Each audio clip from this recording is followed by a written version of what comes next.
A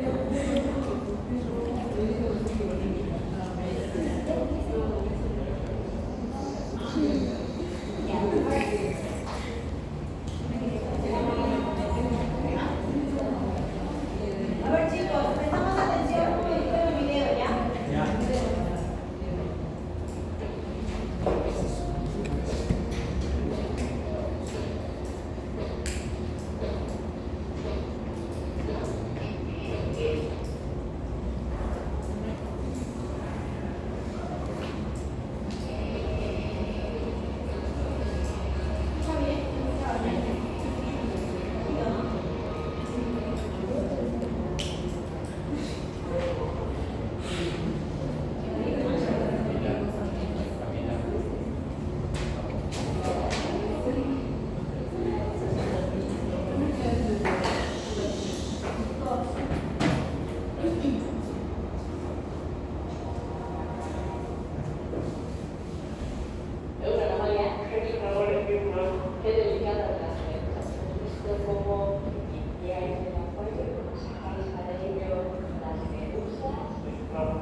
esforilación. Se escucha nuevamente en casa cuando son pacientes. La esforilación, que expone al pólipo a condiciones extremas para que ésta sienta obligada a tener una reproducción asexual o liberarse. Ahora, este acuario que estamos viendo acá es un acuario que queda en el Zoológico de Madrid, de España. Es uno de los acuarios más completos a nivel mundial, el acuario del Zoológico de España. Si a alguno de ustedes les interesa el tema de animales de zoológicos, animales exóticos o acuarios, pueden mandar su solicitud para que haga cargo de trabajos como voluntariados al zoológico y seguramente le van a pedir ciertos requisitos, pero sí se puede, no sé, como si pueden postular ustedes todas partes de eso. Sobre todo más por el acuario, porque el acuario es uno de los más completos. Hay zoológicos, de hecho, mucho más completos en otros países, pero el acuario del zoológico de Madrid es uno de los más completos de animales acuáticos. Bueno, dentro de la clasificación de los nidarios componen 4 clases, ¿ya? La clase Anthozoa, clase Scyphozoa, Cubozoa, Heterozoa. Solamente para conocer, ¿ya? Vamos a entrar uno por uno, pero ya saben que toda la información la tienen acá. Clase Anthozoa, que vienen a ser las anémonas, muchas de las anémonas o los corales que vemos en el fondo marino van a pertenecer a la clase Anthozoa. Chicos, por favor, no celular, pónganlo. La especie que tenemos en nuestro país, uno de los ejemplos, de hecho tenemos más, es esta de acá, Actinia equina. Entonces estamos, ¿qué filum estamos? Nidarios. Reino animal, filum. Nidarios, clase, Anthozoa, género, especie. Por ahí vamos a ver mucha información también de esta forma. Otra clase tenemos la clase Scyphozoa. Acá sí vamos a ver, una de las especies que también mencionaban en el video, que son las aurelias, género Aurelias. En nuestro país tenemos algunas especies de aurelias también. Cuando llegan a tener estas formas medusoides, va a cambiar de coloración la especie que tenemos nosotros, un tono naranja con tentáculos amarillos. Son bastante grandes, una vez se tocan en el mar con bien grandes, son bastante grandes, tentáculos bastante largos. Y suelen ser arrastradas a veces en grupo, todas van juntas en un solo lado, ¿no? A aquellos que practican deportes acuáticos, en ciertas épocas del año asusta ver esto. La clase, es más, esto de acá son fotos reales de la época en la que tuvimos una gran cantidad de visitas de estas aurelias, creo que en los 19, por ahí, una gran plaga. La clase Cubozoa también, miren, estos más bien tienen una forma más cuboide, ¿ya? La especies que tenemos en nuestro país, ejemplos, Lipedalias, Caristeas, etc. Otra clase, la Hydrozoa, que son más pequeñitas, pero también llegan a ser formas colicoides y formas medusoides. Pero son más pequeñitas, son más delgadas. Ejemplos de especies en nuestro país, género Hydra, Ovelias, Salias, esta también, Nemus, entre otras. ¿Ya? Hasta acá hemos visto algunos ejemplos de nidarios con sus 4 clases. ¿Ya? Hasta acá nidarios. ¿De qué simetría estamos hablando en este grupo? Radial, ¿no? Simetría radial. Hasta acá todavía decían en realidad animales primitivos, solo con tejidos, no tienen órganos, no tienen sistemas, solo radiales, ¿verdad? Tisulares radiales. Ahora vamos a pasar al otro grupo, al otro tipo de simetría, ¿ya? El otro tipo de simetría es los bilaterales. Aquellos animales que van a tener simetría bilateral va a ser de del grupo que veamos ahora en adelante, hasta el final. ¿Ya? La condición de bilateralidad le va a conferir a los animales tener una característica, una particularidad llamada cefalización, ¿verdad? La cefalización consiste en, digamos, agregar células nerviosas a la zona anterior del cuerpo, ¿ya?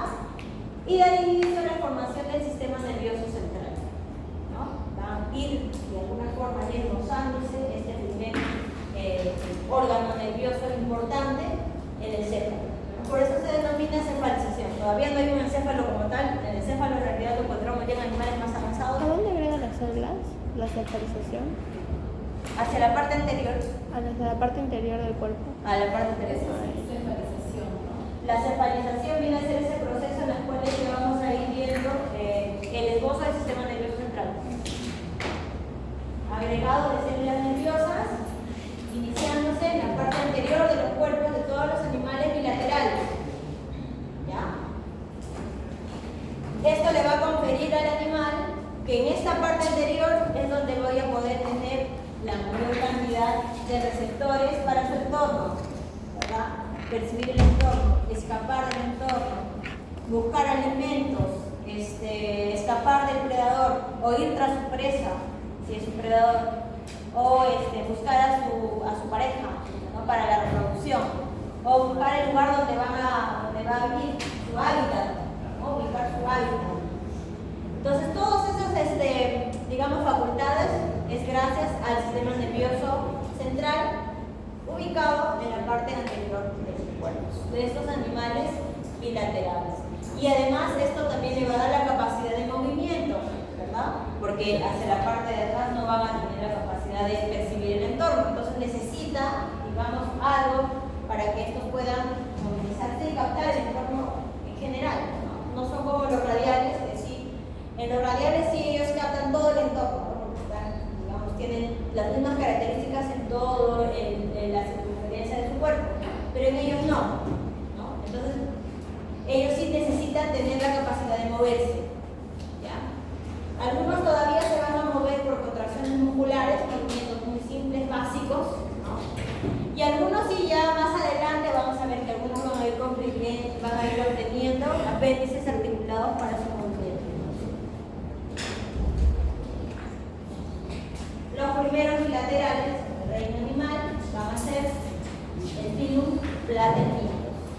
Estos van a ser los primeros bilaterales. Duelas. ¿Cómo se llama este? Acción hepática. Y este es un equinococcus. Equinococcus grandis. Entonces estamos acá. Filum Platyhelminthus. Característica. ¿Qué característica era esta? Exclusiva. Acenomado. Solo los platyhelminthus van a ser acelomados. Pero a partir de los platyhelminthus, ven, todos van a ser bilaterales, ¿no? La bilateralidad engloba esta rama que va hacia los platyhelminthus y al resto también. Al resto también. Y es considerado pues, un grupo en transición entre los radiales y ya todos los avanzados, ¿no? Los bilaterales. Son considerados ya animales avanzados. Bueno, su mismo nombre, cuando yo leo Filum Platyhelminthus, puedo imaginarme cómo son de características físicas, planos, ¿no? Básicamente planos, son gusanos planos, y bueno, su característica exclusiva es que son acelomados, sin cavidades, simetría bilateral. Y ya en este primer grupo de animales sí voy a poder ver, digamos, las tres capas embrionales, ectodermo, endodermo y mesodermo, ¿no? Ya vamos a poder apreciar la formación de embriones en su formación. Este tejido denominado parénquima, ¿ya? Acá sí vamos a ver, les comentaba, agregados celulares en este parénquima, agregados celulares que van a cumplir diferentes funciones. Funciones ya sea de movimiento, de soporte, de nutrición, todas las funciones que necesite un organismo para vivir se va a llevar a cabo dentro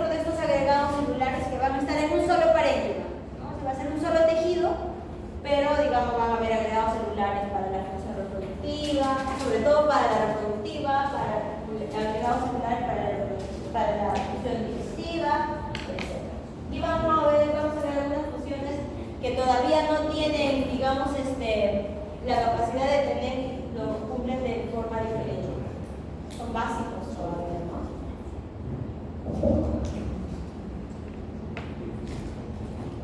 Son altamente adaptativos, vamos a encontrar algunos sí de formas libres, algunos planetitos son de formas libres, pero los que más nos importan son aquellos que van a tener formas parasitarias, ¿ya? Al igual que por el reino protista. Hemos visto que son, la gran mayoría van a ser de vida libres, pero los que causan enfermedades son los de nuestro mayor interés. Estos van a tener algunos órganos llamados órganos de anclaje, que van a ser algunos órganos que van a ayudar a fijar este parásito a su hospedero. Al órgano que van a parasitar, gracias a estos órganos de anclaje van a poder fijarse ahí fuertemente. Órganos como ventosas, como algunos ganchos para que se queden ahí fijos en el hospedero. Una particularidad de este grupo es que tienen una alta tasa de producción de huevos, ¿no? Algunos son parásitos, necesitan producir gran cantidad de huevos para que se pueda hacer efectivo su ciclo de vida, no morir en el intento. Reproducción asexual y sexual también. Por lo tanto, sobre todo aquellos que son parasitarios van a tener ciclos de vida de tipo indirectos. ¿Se acuerdan cuando hablábamos la clase pasada de introducción de algunos conceptos de parasitología? Hablábamos de ciclos de vida, ¿no? De los parásitos. ¿Se acuerdan?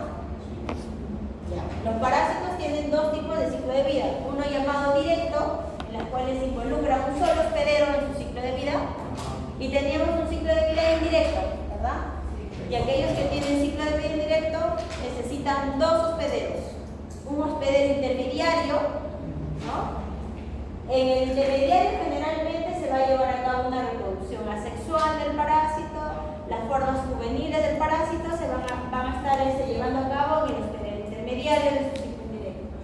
Y necesitan sí también un hospedero definitivo, este es el segundo hospedero. En el hospedero definitivo sí voy a llevar a cabo la reproducción sexual, la forma adulta del parásito. Ya acá sí vamos a ver problemas de salud en este hospedero, en el definitivo, ¿no? Y también vamos a ver que presenta muchos mecanismos de evasión que le va a permitir que no sea reconocido fácilmente por el hospedero. Acá vamos a ver algunos elementos de anclaje. Esto viene a ser una tenia espontánea. Y los elementos de anclaje de este bicho son esta corona de ganchos que vemos acá, unos ganchitos que se va a fijar fuertemente en el tejido intestinal, y esto de acá, que son las ventosas. Entonces, este animal se fija solo con esta parte al intestino y todo esto va a quedar libre, con una cinta en el intestino. Solo gracias a los elementos u órganos de anclaje que tiene. Profesora, ¿qué medida tiene? ¿Qué medida tiene? Depende de la especie. Son muy variables en cuanto a tamaño. Tenemos algunas especies que pueden medir milímetros, chiquititas, ¿ya? Chiquititas, pero no menos peligrosas. Y tenemos otras que pueden llegar hasta metros, hasta 25 metros en algunas especies. Ahorita lo vamos a mencionar algunos ejemplos. Dentro del filo Platyhelminthus vamos a encontrar cerca de 20.000 especies. Todo el filo Platyhelminthus pueden variar el tamaño, como les decíamos. Son denominados gusanos no segmentados, a pesar que los veamos en segmentos. Estos segmentos no son en realidad segmentos. Cada uno de estos es un individuo. Un juego de órganos completos, vamos a encontrar acá otro juego de órganos completos, otro juego. Por lo tanto, no puede ser un organismo segmentado. Un organismo segmentado va a tener un sistema digestivo segmentado, pero solo uno, va a ser un solo individuo, ¿ya? Uno solo, y voy a tener sí los segmentos que se pueden visibilizar. Una especie de sello que yo le pongo, una impregnación. En el caso de estos, este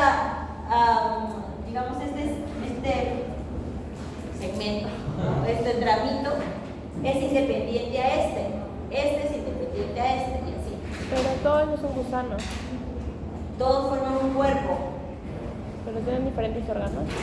No, o sea, no que tengan diferentes órganos. Los mismos órganos que encuentro acá, Pero voy a encontrarlos acá, el mismo juego de órganos. Acá, acá. tiene varios segmentos de órganos. Varios grupos, vamos a ver. Por eso tienen una alta tasa de reproducción. Este animal plano, acintado, plano básicamente, será diferente a este, que también son llamados gusanos, ¿no? Son los gusanos planos, nombre común, y estos son los gusanos redondos, también son grupos parásitos. Esto lo vamos a ver la próxima semana, lo resolvemos, ¿ya? Los platanitos en general, todos van a ser protostomados, ¿no? ¿Qué era que sean protostomados? ¿Qué significaba?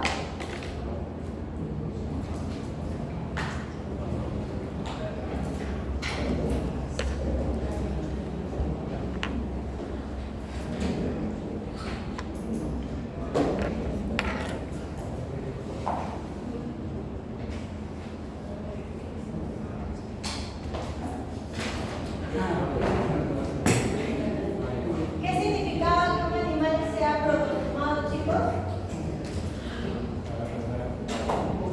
A ver, origen orgánico de la boca.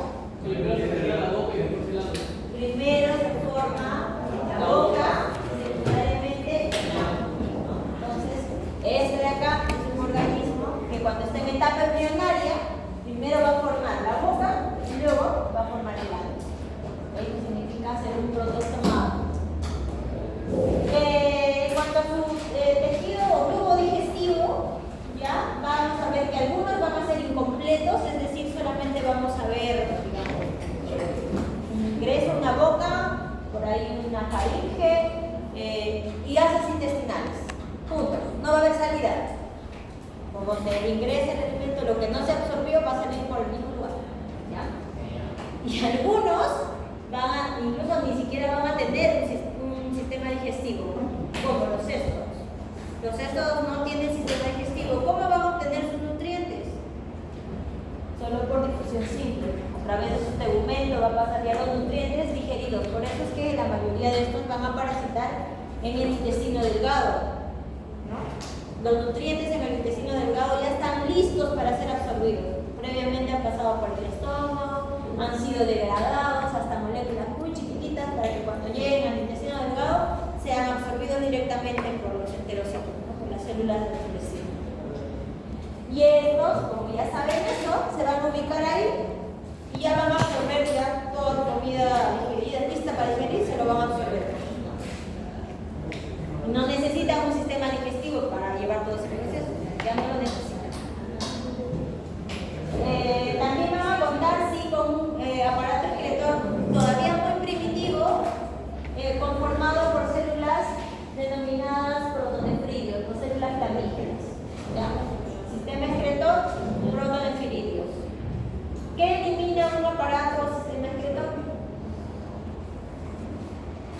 ¿De qué se encarga de excretar? ¿Qué excreta? Los desechos. ¿Qué desechos? Un órgano del aparato excretor. Los riñones. O el urinario. El urinario, pero el excretor en este caso, porque todavía acá no tenemos riñones. Bueno, es un riñón primitivo, ¿no? Son células nada más. Entonces, un aparato o sistema excretor se va a encargar de eliminar elementos de sustancias metabólicas, tipo orinas, amoníaco o elementos que no vamos a usar. Diferente a lo que elimina un sistema digestivo, ya las heces no son eliminadas por un aparato excretor, las heces son eliminadas por el aparato digestivo. ¿Qué son las heces? Son elementos no absorbidos por el sistema digestivo. ¿Ya? Son dos cosas diferentes. También se excretan, obviamente, pero por diferentes órganos, diferentes sistemas. Profesora, ¿qué es protonefridio? Los protonefridios vienen a ser un aparato excretor primitivo, así se llama, protonefridios. Serían como una especie de riñones, ¿no? De riñones todavía primitivos. Y en cuanto también a lo que es el sistema nervioso denominado escaleriforme, ¿ya?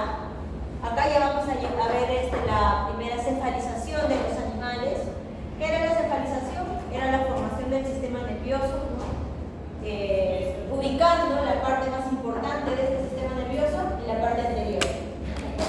Entonces, lo que vamos a ver en ellos todavía no va a ser un encéfalo, pero sí vamos a ver un agregado de células nerviosas en ganglios, dos ganglios anteriores, y a partir de estos ganglios anteriores se van a, vamos a ver dos cordones nerviosos que van a estar comunicados en segmentos. En cada segmento vamos a ver una comunicación en estos dos cordones nerviosos. Y es por eso que se le llama escaleriforme. Esto de acá. ¿Ven? Dos ganglios nerviosos en la parte anterior, en la cefalización, en su proceso de cefalización. Tenemos los, la célula nerviosa larga, longitudinal, un cordón nervioso longitudinal, y vamos a ver que en cada espacio estos cordones nerviosos longitudinales también van a estar comunicados con cordones más pequeños transversales. ¿Ven? Los ganglios anteriores importantes, cordones longitudinales y más pequeños transversales comunicando. ¿Parece una escalera? ¿Cómo es una escalera? Dos palos. Pues, es una escalera de madera. O sea, no estamos hablando de una escalera eléctrica, es una escalera básica. ¿Ya? Con dos palos y luego con los palitos que van, digamos, uniendo estos dos grandes palos, ¿no? Igual, por eso se llama escaleriforme, porque tiene esa forma. Los cordones nerviosos longitudinales y los transversales pequeños. Este tipo de sistema nervioso de tipo escaleriforme, que lo llaman, es un sistema nervioso, como ven, bastante básico, de forma básico, pero eficiente, porque vamos a encontrar este sistema nervioso hasta los grupos más avanzados. Algunos grupos ya avanzados van a tener este mismo sistema de sistema nervioso, con esta misma forma. ¿Por qué? ¿Por qué eficiente? Porque como están comunicados entre ellos, yo puedo tener información de acá y puedo llegar acá o puedo llegar acá, ¿no? Así, de diferentes formas. Están comunicados, tienen una buena comunicación. Eficiente. Otra característica de este grupo de los pladelmintos, estamos filopladelmintos, es que todos los pladelmintos son hermafroditas. ¿Qué quiere decir que sean hermafroditas?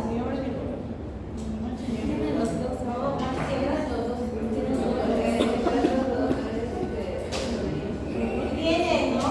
Un solo individuo tiene un aparato reproductor femenino y un masculino, ¿no? ¿Ya? En un mismo organismo. Estos van a ser así, son hermafroditas. Vamos a encontrar órganos masculinos y femeninos en un solo organismo, en un solo bicho, en un solo gusano. Todos los pladelmintos excepto uno. Hay solo uno y es una especie nada más que va a ser el único que no va a ser hermafrodita, es el único que va a ser hembra y macho por separado.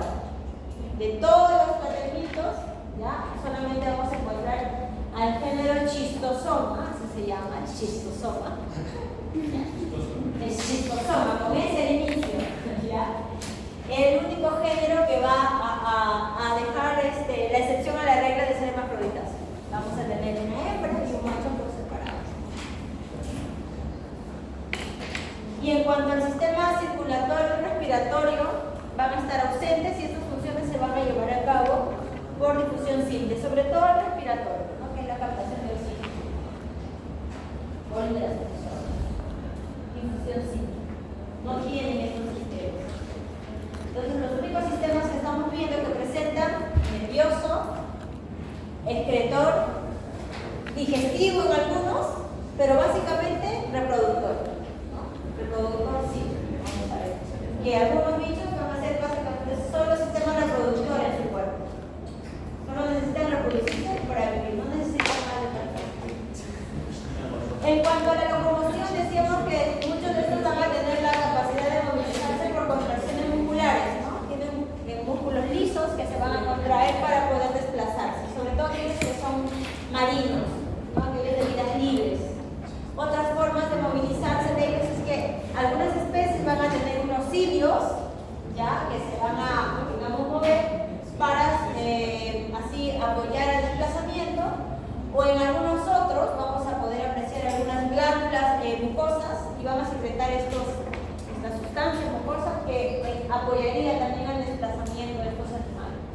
Saben que las sustancias mucosas son suavecitas, ¿no? Que ayudan al desplazamiento. Entonces, de estas formas se puede movilizar el animal. Dentro de la clasificación de los platermintos, ya estamos reino animal, filum, platermintos. El filum platermintos está compuesto por 4 clases. ¿Ya? Entonces estamos reino animal, filum platermintos, clase. Tenemos la clase turbellaria, tenemos la clase monogenea, tenemos la clase tremátoda y la clase cesto. De estas 4 clases, las más importantes para nosotros, porque vamos a tener muchos ejemplos de parásitos, van a ser los tremátodos y los cestos. ¿Ya? Tremátodos y cestos. Pero hay que conocerlos también a los otros, ¿no? A los tutelarios y a los monogenarios. La clase tubularia, la clase tremátoda, monogenea y cesto. Los más importantes para nosotros, como médicos, tremátodos y cesto. ¿Ya? ¿Qué enfermedades pueden producir? Algunas enfermedades que pueden producir individuos platermintos. Tenemos a la fasciolasis, así se llama la enfermedad, o también llamada listomatosis. Aquí van a encontrar con este nombre la enfermedad. Tenemos a la cisticercosis, también es producida. Cisticercosis se han escuchado seguramente, ¿no? La cisticercosis. ¿Cómo me puede dar cisticercosis? Comiendo carne de cerdo, ¿verdad? Comiendo carne de cerdo, puedo yo tener cisticercosis. Equinococosis también es otra especie de enfermedad producida por platerminto. Las termiasis, que son lo más común, ¿no? Los que están infectados por diferentes tenias. La difiliriasis es un género, ¿ya? También el difilirio. La enfermedad se llama difiliriasis. Y estas, sobre todo, vamos a encontrar difiliriasis en los caninos. ¿Ya? En los caninos vamos a ver la enfermedad de difiliriasis, ¿no? Porque el género o la especie que va a producir la difiliriasis se llama difilirio canino. La enfermedad, agente biológico, difilirio canino. La clase turbelaria, un poco para conocerlos, dentro de la clase turbelaria, la gran mayoría de estos turbelarios van a ser de vidas libres. Una de las particularidades de este grupo es que tienen la capacidad de regenerar sus cuerpos por sí solos. ¿Ya? Más no vamos a encontrar representantes causantes de enfermedades importantes en los turbelarios, pero sí una de sus particularidades es esto, su capacidad de regenerar sus cuerpos. Si yo agarro un turbelario y lo corto, lo secciono por la mitad, estos van a tener la capacidad de regenerar su cuerpo por completo. Hasta hace unos años atrás se investigaba cómo era que estos llegaban a regenerar sus cuerpos. Se trataba de investigar acerca de esto para luego poder incursionar la regeneración de tejidos. ¿Ya? Pero al final no se pudo llegar a una conclusión de tipo médica porque digamos, sus formas de estos organismos son muy diferentes a los nuestros. Entonces, digamos, no pudimos hacer más avances en cuanto a la ciencia médica, pero sí conocer sus particularidades de este grupo, ¿no? Biológicamente sí lo conocemos muy bien. Tenemos a la otra clase, los monogeneos. En los monogeneos sí vamos a encontrar algunos parásitos, pero no parásitos de mamíferos. Sobre todo vamos a encontrar algunos que van a ser ectoparásitos y van a parasitar a animales acuáticos, algunos animales acuáticos, peces, algunas tortugas, ranas o hipopótamos, pero no es de mucho interés para nosotros. Y donde sí vamos a hacer mayor énfasis es en la siguiente clase, la clase tremátoda. ¿Ya? Entonces estamos, reino animal, filum, platermintos, y ahora clase tremátoda. Dentro de la clase clase tremátoda vamos a encontrar algunos de tipo ectoparásitos, pero vamos a encontrar también a los endoparásitos. El que vamos a explicar el día de hoy va a ser un ejemplo de endoparásito. ¿Ya? ¿Por qué lo vamos a explicar acá? Porque es una especie que lo vamos a encontrar afectando a muchos de los ganados rumiantes en nuestra sierra de nuestro país, que es una enfermedad que es emergente, ¿no? Entonces es importante conocerlo. El ciclo de vida de estos parásitos es de tipo indirecto. ¿Qué quería decir que tenga ciclo de vida indirecto? Que necesita un hospedero intermediario y un definitivo, ¿verdad? Para cumplir su ciclo. En el hospedero intermediario vamos a encontrar la fase sexual, sus formas larvarias. Saliendo ya de este intermediario, van a poder enquistarse ya en su definitivo, y es en el definitivo donde va a llevarse a cabo la reproducción de tipo sexual. Así vamos a encontrar la reproducción de huevos. Aparato excretor, al igual que todos, ¿no? Como vimos en generalidades, va a ser mediante los protonefridios, unas células de gestión todavía un tanto primitivas. Y sistema nervioso esquelético, igual que todos los tratamientos en general. Como particularidad de este grupo es que van a tener formas ovales, aplanadas, estamos en planelmintos, o también llamadas o descritas como formas foliáceas, o sea, formas de hoja. Como la hoja típico de un arbolito, sí, medio aplanado, pero con dos, los extremos angostos y la parte media ancha, ¿no? Forma foliácea.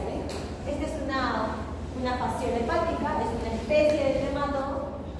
¿Ya? Este grupo tiene el sistema digestivo incompleto, es decir, solamente vamos a poder apreciar la zona por donde ingresa el alimento, denominada ventosa oral, no es una boca, ventosa oral, su faringe y ramas intestinales.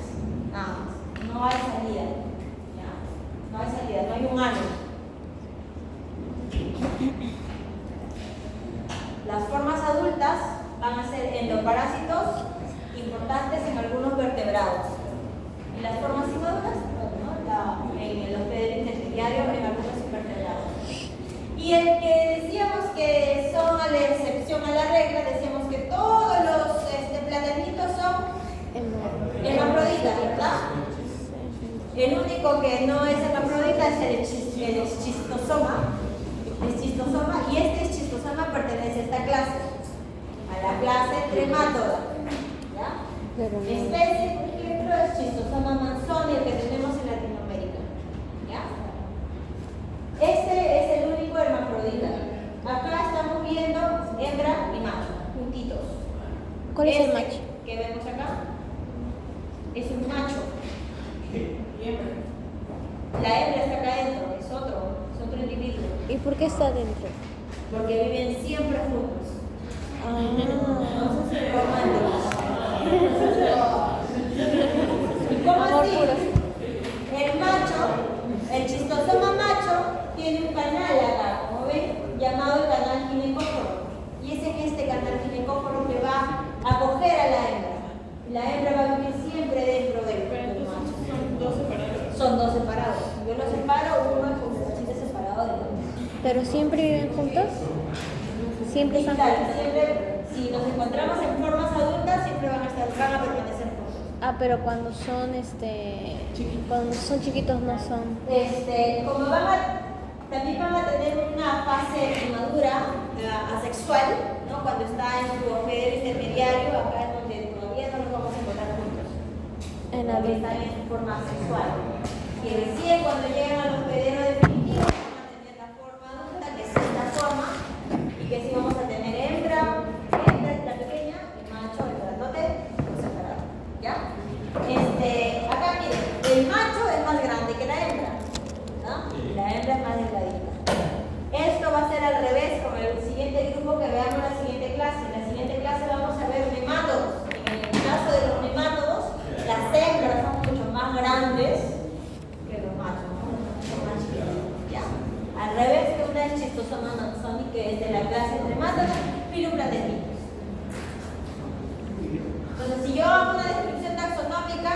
de lo que yo pueda, digamos, describir hasta este punto, con solo este conocimiento, podría uno ir clasificando taxonómicamente a este elemento. Sí. Reino, animal, filo, clase,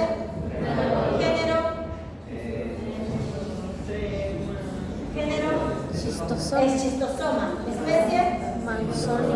es chistosoma manzoni. Recuerden que la especie es binomial, nombre y apellido.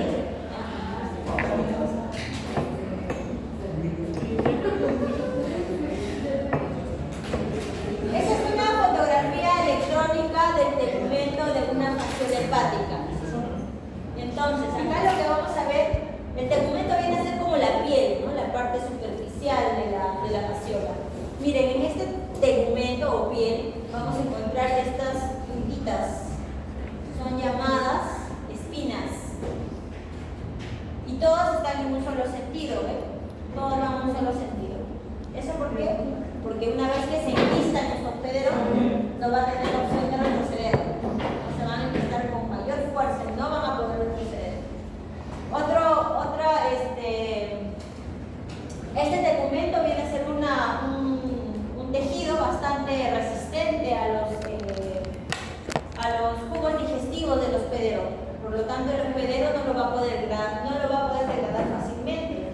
¿Ya? Otra cosa que vamos a ver en esta imagen es esta parte anterior de la fasciola. Esto que vemos acá no es su boca, se llama ventosa oral. Sí, por acá obviamente van a ingresar los alimentos. La parte más anterior ya se denomina ventosa oral. Luego tenemos otra más grandecita, esta de acá, ventosa ventral. ¿Sí? Y en el medio de estas dos, entre la ventosa oral y la ventosa ventral, vamos a encontrar un poro, denominado poro genital. Y es a partir de este poro que vamos a poder tener la reproducción de tipo sexual.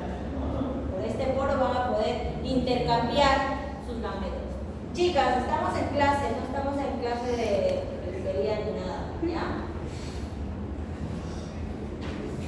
A ver, y luego vamos a ver que gracias a estas adaptaciones, estas características que hemos visto, la presencia de las espinas, este tegumento resistente a los jugos digestivos y la presencia de estas ventosas que van a ser estructuras para poder fijarse en el hospedero, órganos de anclaje importantes para fijarse en un hospedero o en un órgano para estar ahí, son algunas adaptaciones parasitarias que le va a brindar a este organismo.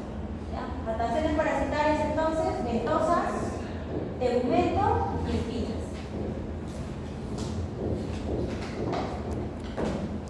Acá vamos a ver una imagen real y un gráfico, ¿no? De lo que es una fasciola hepática.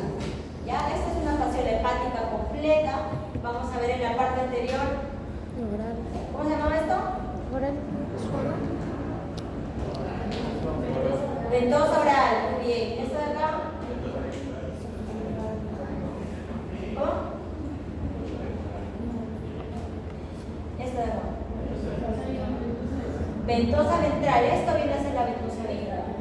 Debajo de la ventosa oral, que es como una especie de boca que es por ahí donde va a ingresar los alimentos, vamos a encontrar esto de acá. Es como una especie de tubito. Y esta va a ser la faringe muscular, ¿no? Justo debajo de la ventosa oral vamos a encontrar la faringe. No hay piel. Si yo lo veo en el microscopio, en el laboratorio, en mi examen, y señalo acá, ustedes ya fácil lo van a identificar, ¿no? Ventosa oral y debajo de la ventosa oral, faringe. Otra cosa que va a ser visible es, decíamos, entre la ventosa ventral y la oral vamos a encontrar un poro llamado poro genital. ¿Ya? Otra cosa que vamos a ver justo después de la ventosa oral es este cúmulo de puntos negros, ¿ven? Agregados negros. Esto viene a ser el útero. ¿Cómo me voy a dar cuenta que es el útero? Porque tiene huevos, exacto. Generalmente los úteros es donde se van a acumular los huevos, y si yo señalo en los huevos y les pregunto en qué órgano es, el útero. Muchas veces si hay una gran cantidad de huevos, estos huevos van a cubrir al ovario. El ovario suele estar debajo del útero, que son unas ramas más delgaditas. Acá lo vamos a poder ver porque no hay una gran cantidad de huevos, pero en esta imagen, que es una imagen perfecta, vamos a poder encontrar las ramas ováricas. ¿Ya?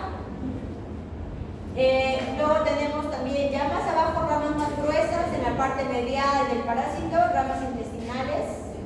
¿Sí? Y hacia acá, hacia los lados, vamos a ver estas ramas más densas, ¿verdad? Delgaditas, chiquitas, densas, que van a ser las glándulas seminales, que van a ser ya parte del aparato reproductor masculino. ¿Verdad? Eso lo vamos a ver en el laboratorio. En el laboratorio vamos a ver como estas, por ahí, cercanas. ¿Ya? Tenemos acá entonces, esta de otro lado más grande, ¿no? Glándulas uterinas, útero, ovarios, ¿cómo se llama esto? Foco. Vocal, Ventosa oral. ventosa oral. Debajo de la ventosa oral, ¿qué tenemos? La faringe. Esta de acá, ventral. Y entre ellos van a encontrar, acá no está señalado, pero sí lo vamos a ver en el laboratorio. Poro genital. ¿Ya? No hay ventosa. Son solo dos ventosas, la oral y la ventral. ¿Ya? Estas ramas son las intestinales, estas gruesas, y acá ya vamos a ver ramas parte del órgano reproductor masculino, o glándulas viterinas.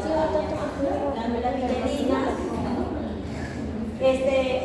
En algunos incluso vamos a poder apreciar dos tipos de ramas. Estas ramas gruesas, ¿ya? Negras, son las ramas intestinales.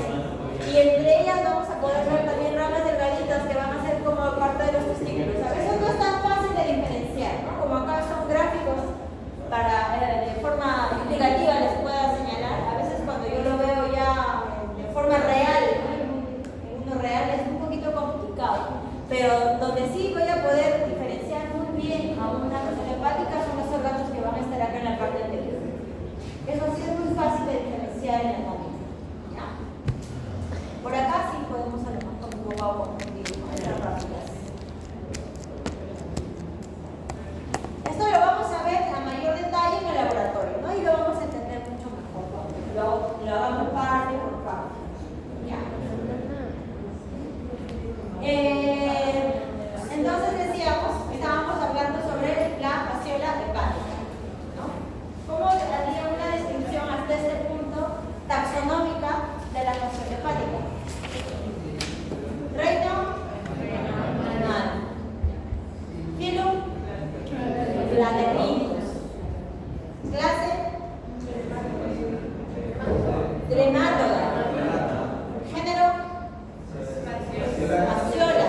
Especie Fasciola hepática. Muy bien. Ya va por ahí, hay otras clasificaciones, familias, orden, eso ya tienen que buscar ustedes. Entonces decíamos que la fasciola hepática, para poder vivir en su ciclo biológico, va a necesitar de dos hospederos. Un hospedero definitivo, ya que van a ser los animales netamente herbívoros, no solamente herbívoros, sino aquellos que comen vegetales en su dieta, ¿ya? O herbívoros o omnívoros en este caso, ¿no?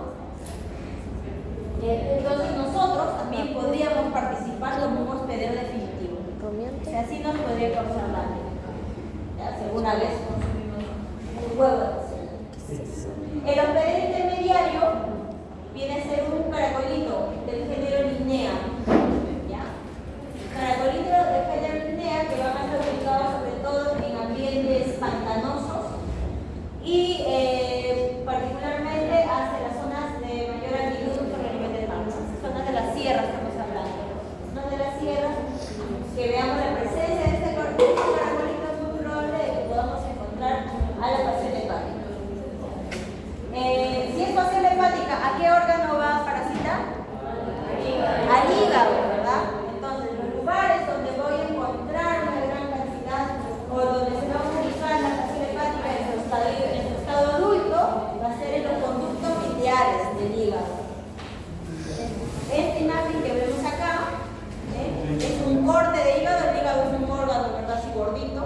carnoso.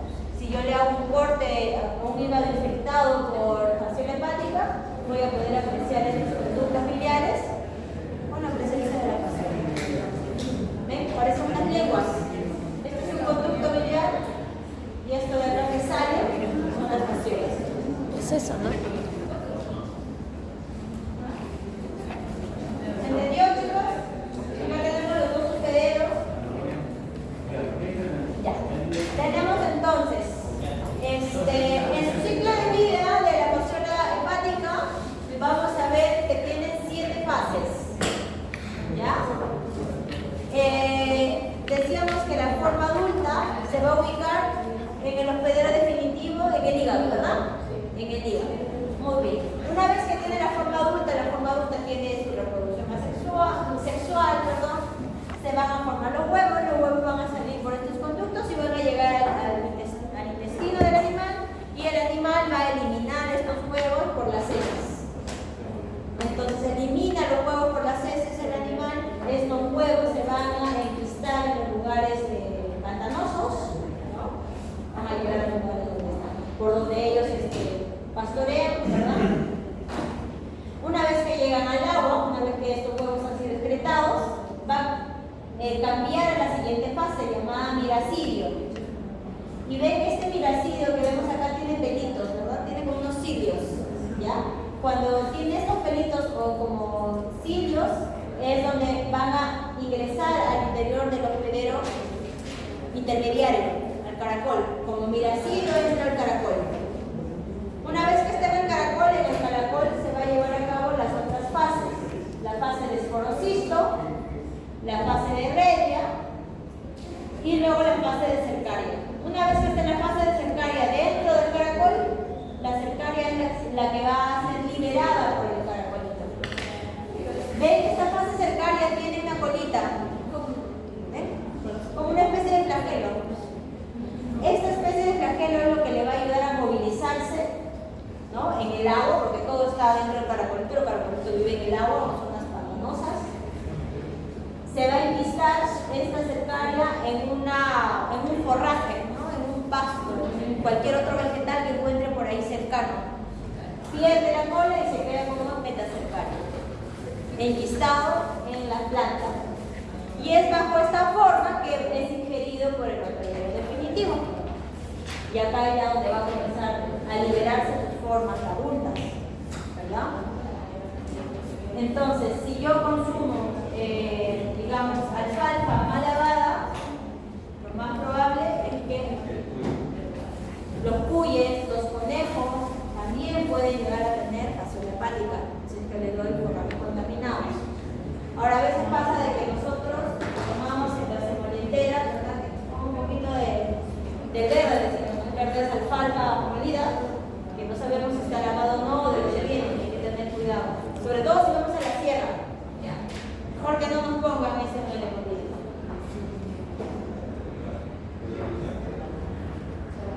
Por eso que sí tenemos casos de personas infestadas con fasciola hepática. ¿Ya? Sí tenemos casos.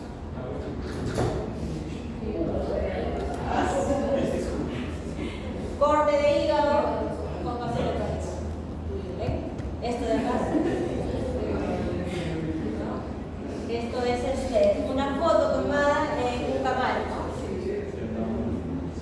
Animal que ha sido ya sacado del camal para que no vaya al consumo humano. Esto en los camales formales, ¿no? En los informales todo pasa. Ya, hay que tener cuidado, chicos. Entonces ya sabemos cómo lo podemos ver, ¿no? Algunos que ayudamos en las compras a la mamá, pues simplemente hay que tener cuidado. ¿Eso ya es en su fase adulta? La fase adulta es esta. Ya, hasta acá, chicos, fasciola hepática, ¿no? Uno de las enfermedades más importantes entre matos. Ahora, entre matos van a haber más parásitos, pero lo que más nos interesa, ¿no? Fasciola hepática. Ahora tenemos clase sexto. En la clase sexto sí voy a ver algunos ciclos interesantes de parásitos. ¿Ya? Acá sí hay que prestar atención porque acá vamos a encontrar algunos ciclos poquito diferentes a lo que estamos acostumbrados ya a estudiar. Los éstodos van a ser endoparásitos, aquellos éstodos de nuestro interés son endoparásitos y van a ubicarse sobre todo en el intestino delgado, ¿no? Son gusanos alargados, también descritos como acintados, planos, y van a estar divididos en tres regiones básicamente. La región, el primer, digamos, segmentito que vemos en esta imagen se denomina escolex. Escolex o también cabezas, si es más fácil. ¿Ya? Escolex o cabeza, que es este de acá. Tenemos este segundo segmento que vemos acá, es el cuello. Y el resto, después del cuello, en adelante hasta el final, si es uno de 25 metros, hasta los 25 metros hasta el final, se va a denominar estróbilo. ¿Ya? Entonces acá tenemos al escolex, que es la cabeza, tenemos al cuello, que es el segundo segmento, y el resto, ¿no? Hasta el final, estróbilo.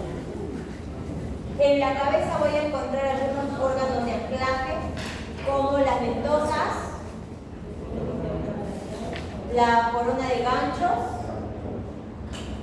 o rostelo, también se llama así. Y el estróbilo va a estar compuesto por los proglótidos. Cada uno de estos elementos que componen el estróbilo se denomina proglótidos. ¿Son nombres nuevos para ustedes? Sí, ¿verdad? Hay que estudiarlos. ¿Ya? No tenemos que aprender esto así de memoria. No hay otra forma de poder aprender. ¿Ya?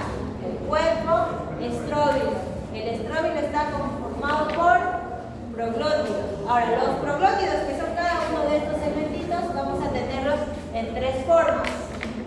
Proglótidos inmaduros, los que van a estar más cerca al cuello. ¿Ya? Proglótidos maduros, donde ya vamos a poder apreciar órganos de reproducción. Y los proglótidos grávidos. ¿Alguna vez han escuchado de cuando algún familiar embarazada de su diagnóstico dice grávida? ¿No? ¿Nunca? Cuando alguna vez tengan la oportunidad de leer un diagnóstico de una mujer embarazada, les van a poner útero grávido, dice su descripción, en forma técnica. ¿Qué quiere decir? Que el útero tiene un bebé en su interior. En este caso, el proglótido grávido es que en el interior va a tener una gran cantidad de huevos. Huevos. Por eso se llama grávido. Y los sistemas de anclaje, ¿no? Ventosas, corona de ganchos. Y vamos a tener algunos llamados bótridos. Los bótridos no vienen a hacer otra cosa diferente a una ventosa, pero tiene otra forma, ¿no? Una forma así más alargada. Es lo mismo, pero si es alargado es un bótrido, ya no viene siendo una ventosa. ¿Puedes explicar todo esto de estróbilo? Todo. ¿Ya?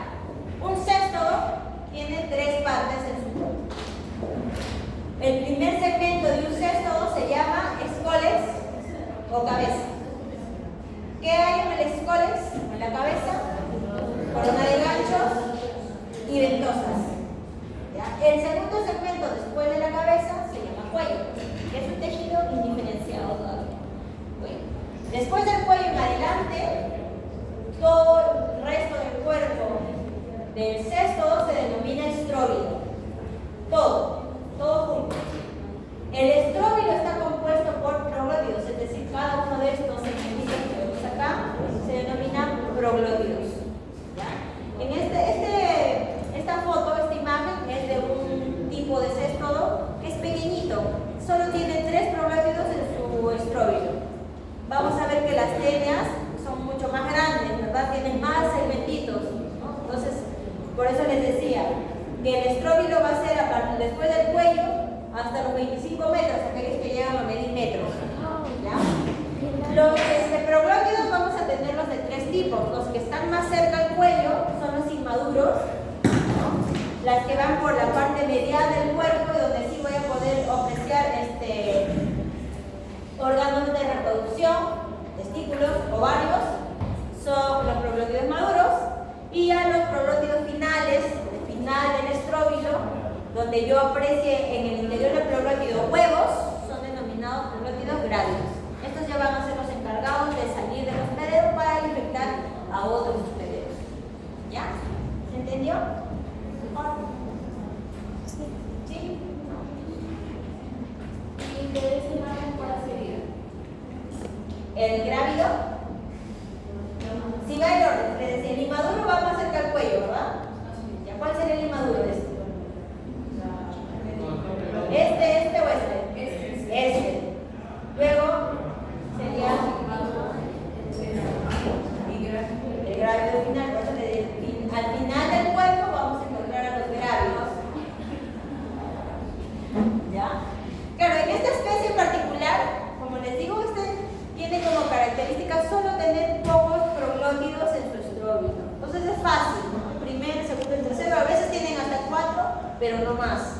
Pero los que son bastante largos, la única forma de diferenciarlos es porque en los inmaduros no voy a ver nada de tejidos, en los maduros ya voy viendo ovarios y testículos, que ahorita lo vamos a ver en la imagen, y en aquellos que tienen huevos van a ser los grávidos, que van a estar siempre al final, ¿no? Aquellos que son sumamente largos. Ahí está. Tiene un sistema muscular desarrollado, tiene movimiento propio, un músculo liso, longitudinal, le va a permitir este movimiento. ¿Ya? ¿Qué más? Porque estos son... Miren, acá, este viene a ser otro sexto, más grande del anterior. Acá está comenzando su cabeza o escoles, decíamos, ¿ven? Con su tejido todavía, sus proglótidos inmaduros al inicio, cerca al cuello. Por la parte medial vamos a encontrar proglótidos maduros, y ya los que se van a desprender teniendo en el interior una gran cantidad de huevos van a ser los proglótidos graves. Se desprenden uno por uno. Digamos, acá va a tener miles de huevos, acá también, y esa es la forma de cómo ellos infectan a otros individuos. Sí. Reducción masiva. Claro, se libera, ¿no? Se va degradando con el medio ambiente. Como la cápsula es un tejido de momento, se libera, se deseca, ¿ya? Y luego liberan los huevos. Miles de huevos que pueden ser incluso arrastrados por el viento, por el agua, dependiendo de dónde son liberados.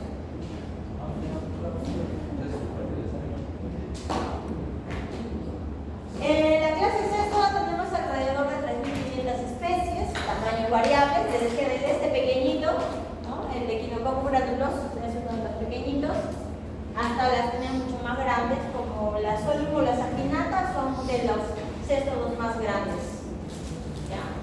En este caso también vamos a poder ver que tienen un ciclo de vida indirecto, es decir, vamos a necesitar hospederos intermediarios y definitivos para su ciclo.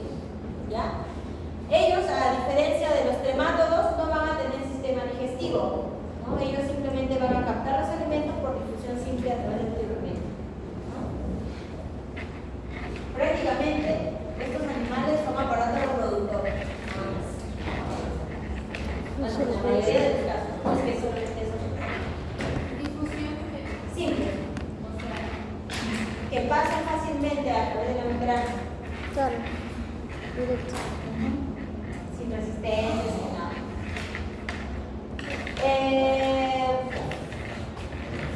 Lo mismo. Este es uno de los grandes y largos. Cuerpo. Cuerpo de cesto. Cabeza o escoles, donde en la cabeza sí voy a poder apreciar los órganos de anclaje, por lo de ganchos, ventosas. Cuello, el segundo segmento. Y el resto, estróbilo, compuesto por proglótidos. Proglótidos inmaduros, maduros, y luego los finales, los que se van a desprender llenos de huevos, grávidos.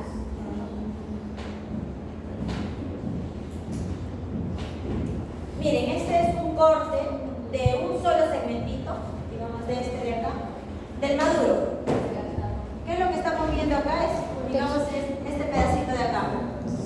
Ya es una imagen grande que estamos viendo. ¿Qué es lo que vamos a apreciar en el interior? Todavía no vemos huevos. Recuerden que este es un maduro, este es un proglótido maduro. Tejido, ¿no? Todavía no hay huevos. ¿Tejido? No. Solo son tejidos. ¿Qué vemos acá? Este aglomerado de células vienen a ser los ovarios. Y estas células que vemos dispersas en todo este proglótido van a ser los testículos. Varios. Y esto de vemos de acá viene a ser el poro genital.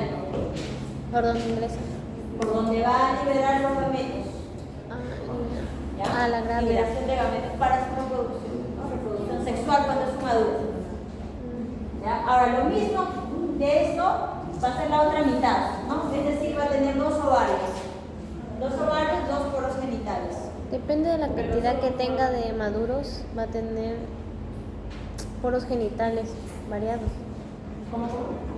Como dice que también va a tener otro igualito, va a tener el Digo, poro es que esta es la genital. mitad nada más, digamos de un proglótido, acá estamos, en esta imagen acá estamos viendo a partir de acá de la mitad, va miradito. Al otro lado va a ser igual, Entonces tiene poros genitales variados. Tiene dos poros genitales, uno para la derecha y otro para la izquierda, por eso que tiene también los ovarios. Y todo lo demás va a estar completo con testículos. Lo mismo que vemos en este segmentito, dos ovarios, dos poros genitales y N testículos, va a tener el siguiente proglótido. Y así el siguiente proglótido, y el siguiente proglótido, y el siguiente proglótido. Cada uno de los proglótidos tiene un juego completo de ovarios, testículos y poros genitales, por separado. ¿Ya? Ahora, ¿cómo se lleva a cabo la reproducción? Son hermafroditas. Pero para que se lleve a cabo la reproducción, digamos, como son tan largos, longitudinales, son bastante largos, en esos redobleces que tienen entre ellos, un proglótido, un poro genital se va a unir con otro, a lo mejor en uno de esos dobleces, y van a intercambiar gametos y se van a ir fecundando. Porque entre un mismo proglótido no, entre proglótidos diferentes. Se reproducen en diferentes. Raro, ¿no? ¿Se rompen entonces o qué? Bueno, diferente. Luego se van a ir acostumbrando. Acá tenemos, el chiquito, que está grandote en esta imagen, ¿ya? Cortito. Y tenemos a los largos, ¿no? Aquellos que tienen un gran número de proglótidos en su estróbito. La cabecita no lo viene a ser esto. Miren, chiquitito. El cuello será el siguiente y todo lo demás, proglótico.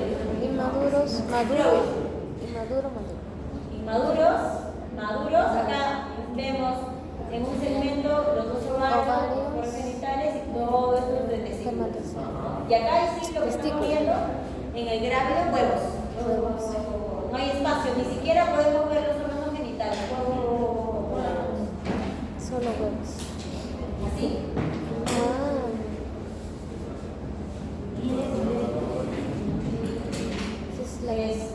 Y estos van a ser los maduros. En los maduros, ambos van a ser maduros. En los maduros sí voy a ir apreciando el juego de tejidos reproductores. Ovarios, testículos, poros genitales. Acá el cólex con el cuello. O proglótidos y proglótidos maduros. Ahora, cuando yo desparasito un perro que tiene leñas, generalmente el producto desparasitante me va a eliminar la parte del cólex. Todos los proglótidos maduros, proglótidos grávidos, y luego, si es un animal que está altamente infestado, voy a necesitar una segunda dosis antiparasitario. ¿Qué pasa? Que se elimina todo esto en un inicio, pero queda esto. Y esto es altamente también reproductivo, esto va a seguir creciendo, ¿verdad? Entonces, si son animales que tienen una alta tasa de parasitismo, hay que volverles a dar una dosis 1 o 2 semanas después, para que pueda eliminar todo. Y eliminar la cabecita del parásito es bien difícil, ¿no? A veces hay fármacos que no actúan a ese nivel, simplemente se elimina todo y luego, por eso es que se recomienda desparasitar cada 6 meses. Cada 6 meses, o sea, cada 6 meses. Porque si tiene esto, pues esto va a ir creciendo, Tenemos maduros, grávidos. Miren los huevitos. Parece un tejido. Este es un grávido de especie Trifilidum caliente. ¿Ya? Esta es una de las especies que van a encontrar con mayor frecuencia en la práctica de animales menores, ¿no? Aquellos que se dedican o quieren dedicarse a animales menores. Proglótidos maduros, con su juego de ovarios, poros y testículos.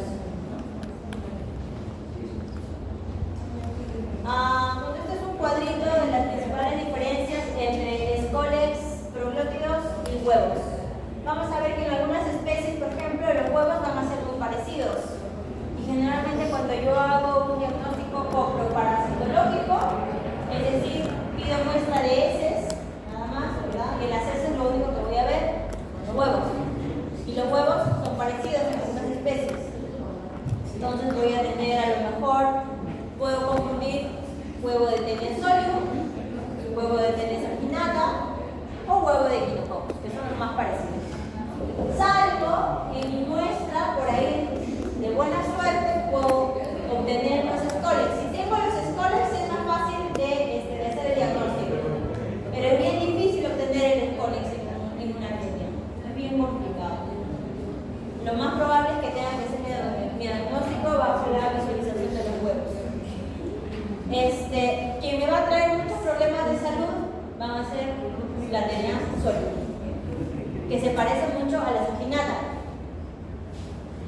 por ahí yo soy técnico de laboratorio, comienzo mis prácticas como técnico de laboratorio, ¿no? Y me dan una muestra de heces para poder hacer el diagnóstico.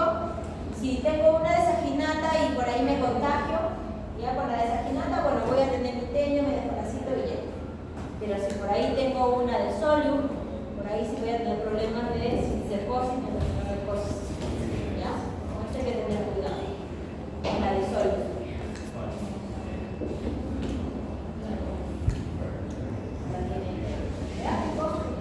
Ahora, los cestos,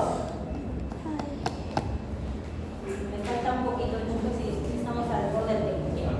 Los cestos van a tener dos fases, ¿no? Una fase larvaria y una fase adulta. La fase larvaria es hospedero intermediario y la fase adulta es hospedero definitivo, ¿no? Ahora, estos cestos adultos, cuando están en su fase larvaria, suelen tener otro nombre, ¿ya?